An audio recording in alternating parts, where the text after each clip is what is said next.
राहुल दफ्तर से जैसे ही घर आया, अनीता ने खुशी से चहकते हुए कहा, आपको एक खुशखबरी देनी थी। क्या? राहुल ने पूछा। हम अब 2 से 3 होने वाले हैं। अरे वाह, यह तो बहुत अच्छी खबर सुनाई।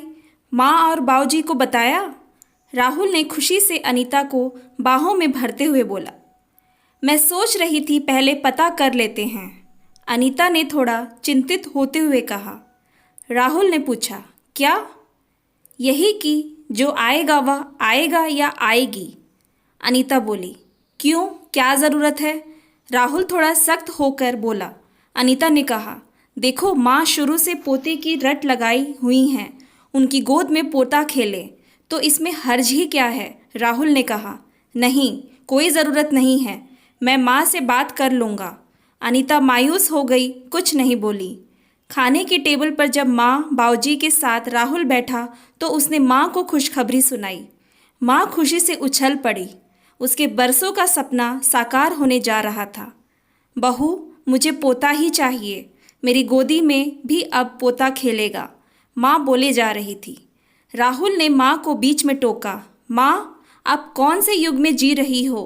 पोता पोती सब बराबर होते हैं, जो भी होगा हम उसे खुशी से स्वीकारेंगे। माँ बोली, नहीं, मुझे तो पोता ही चाहिए, मैं कल ही अनीता को लेकर डॉक्टर के पास ले जाती हूँ। राहुल को गुस्सा आने लगा। वह खाने की टेबल से यह बोलते हुए उठ गया, आपको जो करना है करिए।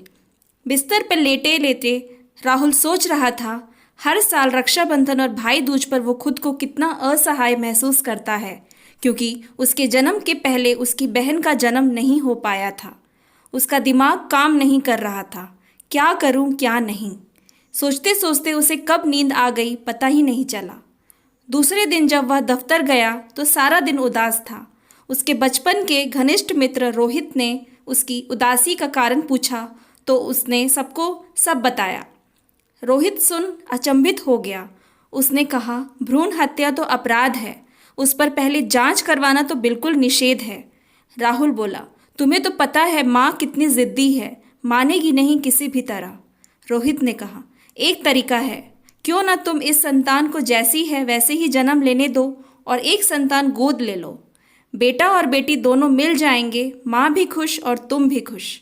राहुल की आंखों में चमक तो आ गई, मगर चिंतित होकर बोला, किसी और की संतान क्या माँ राजी होंगी? रोहित बोला, वह तुम मुझ पर छोड़ दो। शाम को रोहित राहुल के साथ उसके घर गया। रोहित राहुल की माँ को काकी और बाऊजी को काका कहता था। राहुल की माँ रोहित को राहुल से ज़्यादा स्नेह करती है। रोहित ने काका काकी से कहा कि अब तो आप दादा दादी बनने वाले हो, मिठाई मंगाओ। राहुल की माँ बोली, थोड़ा सब्र कर लो, पता तो लग जाने दो, पोता आएगा या पोती। रोहित बोला, क्या काकी, आप भी कौन से दकियानूसी विचारों में अटकी हुई हो? पोता पोती में क्या फ़र्क है? तुमको राहुल ने पट्टी पढ़ाई है ना?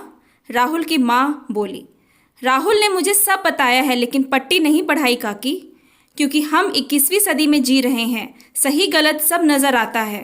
भ्रूण की जांच करना और हत्या करवाना दोनों अपराध है, पकड़े जाने पर सज़ा मिल सकती है। तो क्या करें? राहुल की माँ ने पूछा। आसान सा उपाय है, जो धरती पर आने वाला है उसे आने दीजिए।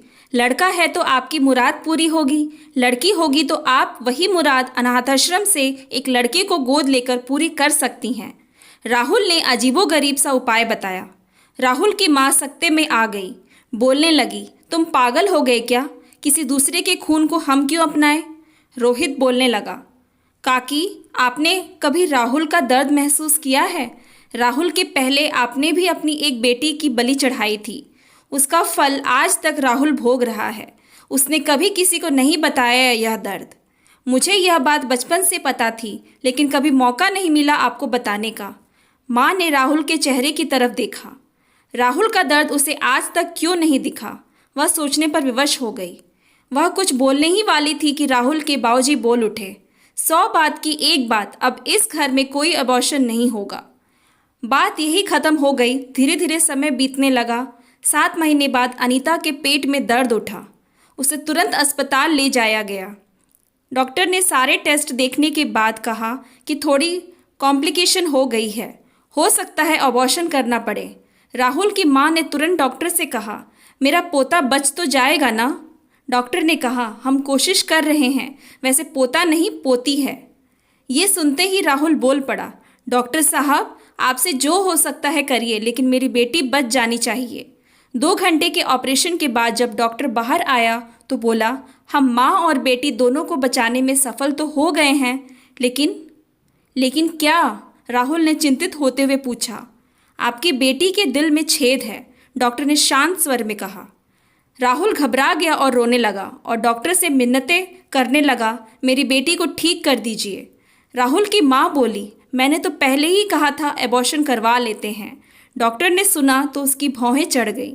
उसने लगभग डांटते हुए राहुल की माँ से कहा कि आपको सिर्फ पोता चाहिए था ना, इसलिए ऐसा सोच रही हैं। आप खुद एक महिला होकर बेटी को मारने की सोचती हो, धिक्कार है आप पर। फिर उसने राहुल की तरफ मुड़ते हुए कहा कि आपकी बेटी का इलाज संभव है, लेकिन अभी तुरंत नहीं, कुछ महीनों के बाद होगा और आपकी बेटी एक स्वस्थ जीवन जिएगी। राहुल के चेहरे पर मुस्कान पुनः खिल गई। Thanks for watching. Please like and subscribe my channel.